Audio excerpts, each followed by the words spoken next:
Égalité. برابري. Igualdad. Bildung. Égalité. Равенство.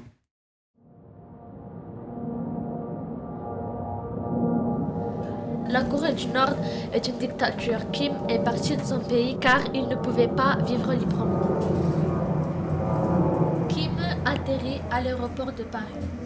Au contrôle, Kim a peur que la policière arrive lui parler. Anna veut savoir de quel pays il vient. D'où venez-vous? Avez-vous des papiers? Comment vous vous appelez? My name is Kim. I don't understand French language. Kim ne comprend pas, il ne parle pas français. Anna fait un signe de la suivre. Lui pense alors qu'il va aller en prison et qu'il va être envoyé chez lui. Il ne veut pas la suivre. Un autre policier d'origine chinoise qui parle un peu coréen intervient et parle à Kim. N'aie pas peur. Ici, tu n'es pas en Corée du Nord. Tu as le droit d'être aidé comme tout le monde. Et je vais traduire pour toi.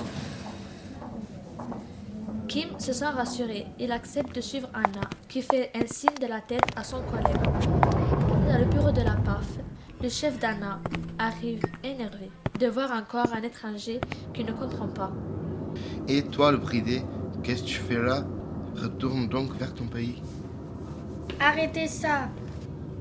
Anna se sent mal de voir que l'égalité est bafouée. Elle intervient face à son chef. Nous sommes policiers.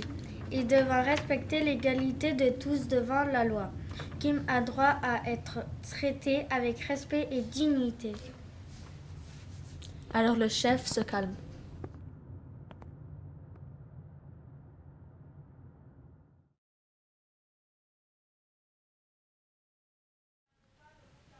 La raison qui nous pousse à être ici aujourd'hui, c'est parce qu'il y a eu un crime, un acte de violence qui porte atteinte à la vie d'autrui. Monsieur Bouzer a été assassiné par son épouse ici présente, le 23 mars 2017. Alors que Monsieur Bouzer dormait profondément, son époux le poignarda suite à un excès de colère, le privant ainsi la vie.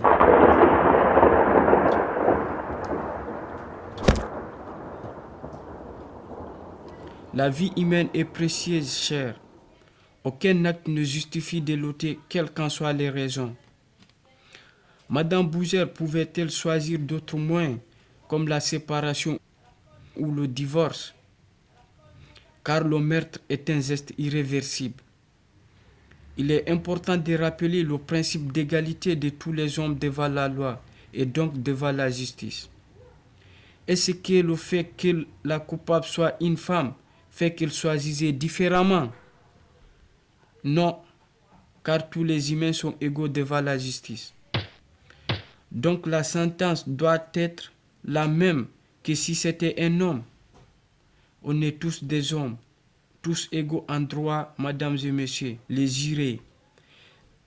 À vous de statuer sur le sort de madame Bouzer en vous basant sur l'acte commis et non sur le sexe.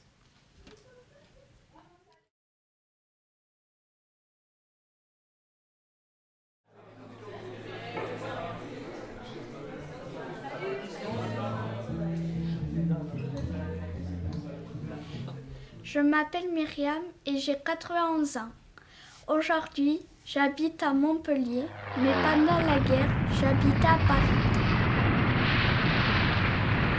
Après-guerre, j'étais l'une des premières femmes juges de France. Je me souviens qu'avant la guerre, les filles n'avaient pas le droit de voter, elles n'avaient pas le droit de bien être instruites, d'avoir un compte en banque, de divorcer facilement. On connaissait très peu de femmes célèbres, à part Marie Curie. Pendant la guerre, les hommes sont allés se battre et les femmes ont remplacé les hommes dans les industries, dans les champs, dans la médecine et elles sont devenues ingénieures. Depuis, elles ont gagné le droit de faire les mêmes métiers. Aujourd'hui, malgré ces progrès, l'égalité entre hommes et femmes n'est pas encore stable. Sur la question des salaires, par exemple, il n'y a pas de femmes qui dirigent des institutions religieuses.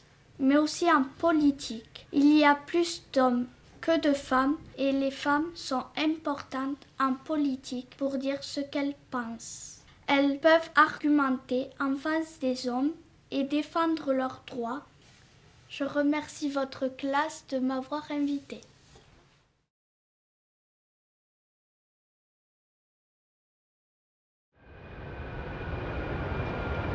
Aïcha est arrivée d'Algérie avec ses parents à l'âge de 6 ans. La France ne lui a pas plu car elle ne s'est pas fait d'amis. Des garçons s'en prenaient à elle dans sa classe, ils lui prenaient sa trousse et vidaient son sac par terre. Cela arrivait tous les jours et Aïcha pleurait le soir en rentrant chez elle. Les années passèrent et les choses ne s'amélioraient pas. Aïcha avait 13 ans et se sentait toujours aussi seule. Un jour, alors qu'elle regardait la télé, Aïcha est tombée par hasard sur une chaîne sportive qui diffusait un combat du boxe. Elle fut très impressionnée car c'était un sport qui permet de se défendre. Elle voulait elle aussi apprendre à se protéger. 3 jours plus tard, elle décida d'aller voir un vrai entraînement du boxe. Ça lui a beaucoup plu, mais lorsqu'elle demanda à s'inscrire, l'entraîneur lui dit que ses parents devaient donner leur accord car elle n'avait pas encore 18 ans. Sa mère était d'accord, mais son père ne voulait pas signer l'autorisation. Il dit que la boxe est un sport réservé aux garçons car il faut faire usage de sa force physique. Aïcha avait vraiment envie de poursuivre ses projets et elle a quand même s'entraîné. Elle se révéla être une très bonne boxeuse. En fait, elle arrivait même à battre beaucoup de garçons. Elle comprit rapidement que ce qu'il avait de plus important dans la boxe, c'était la capacité et la motivation.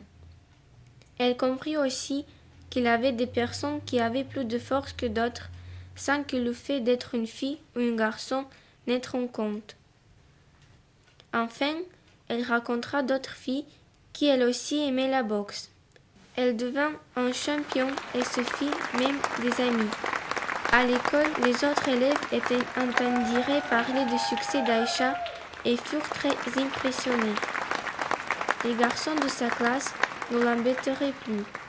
Et surtout, elle fit la fierté de son père, qu'il avait tort et qu'il avait devenu son plus grand supporter. Lorsqu'elle retourna voir sa famille en Algérie, elle raconta à ses cousines sa passion pour la boxe et les combats qu'elle avait gagnés. Aïcha devint alors une véritable inspiration pour beaucoup de membres de sa famille qui, grâce à elle, ont trouvé à leur tour le courage pour poursuivre leurs ambitions.